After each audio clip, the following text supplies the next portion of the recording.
हाल ही के दिनों में एससीओ मीटिंग भारत के लिए काफ़ी चर्चा में रही, क्योंकि इस मीटिंग के दौरान राजनाथ सिंह जी ने चाइना के द्वारा पेश की गई जॉइंट स्टेटमेंट पर साइन करने से मना कर दिया था।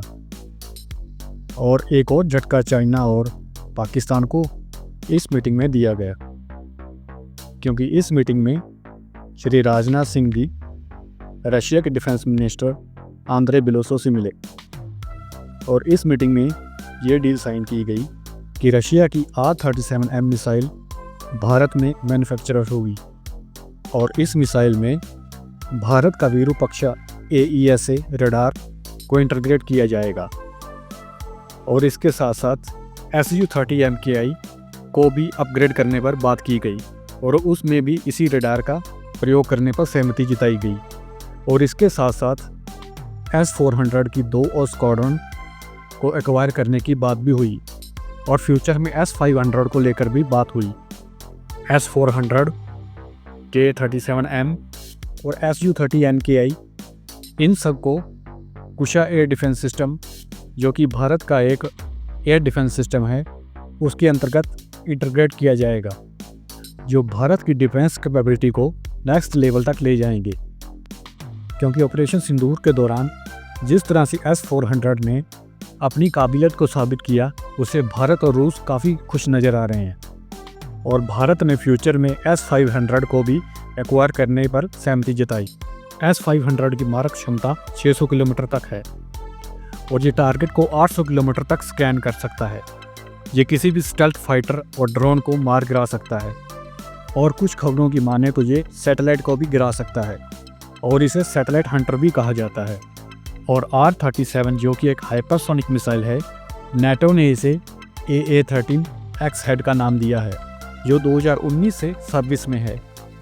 ये एक air to air hypersonic missile है जिसकी रेंज 500 किलोमीटर तक है और इसकी मारक क्षमता 400 किलोमीटर से ज़्यादा बताई जा रही है। इसके अलावा भारत ब्रह्मोस NG पर भी काम कर रहा है, जो कि 600 किलोमीटर तक अपने टारगेट को हिट करने में सक्षम होगी।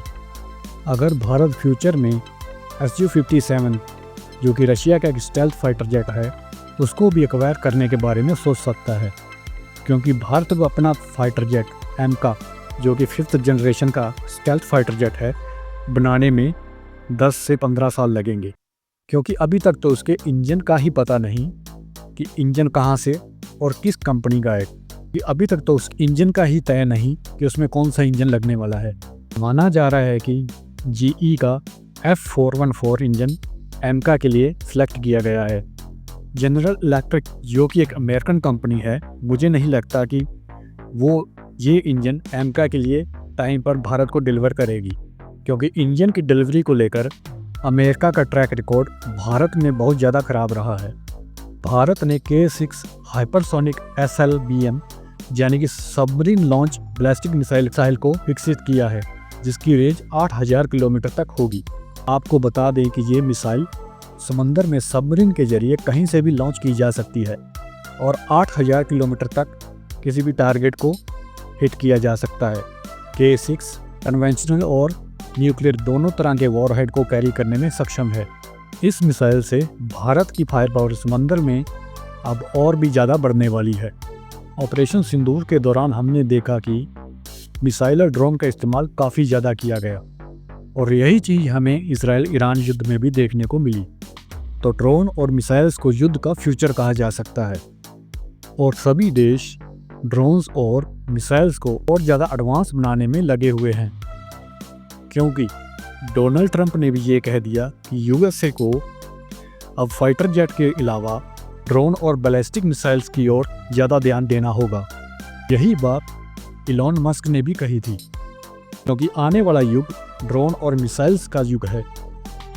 USA भारत को F-35 फाइटर जेट बेचने के लिए काफ़ी ज़्यादा उत्सुक था, तो उसने यहाँ ये शर्त रखी थी कि भारत को अपने हथियारों के लिए रशिया के ऊपर डिपेंडेंसी ख़त्म करनी होगी।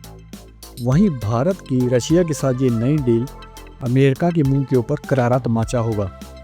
अमेरिका के साथ सबसे बड़ा मजाक तो ये हो गया कि UK की फ्लीट का F-35 फाइटर जेट कई दिनों से केरला में खड़ा हुआ है, जो उड़ान भरने के लायक नहीं है तो ये चीज़ अमेरिका और यूके के लिए काफ़ी ज़्यादा एम्बैरेसिंग है, क्योंकि यो फाइटर जेट यूएस से भारत को बेचना चाहता था, वो ख़राब हालत में भारत में ही खड़ा है।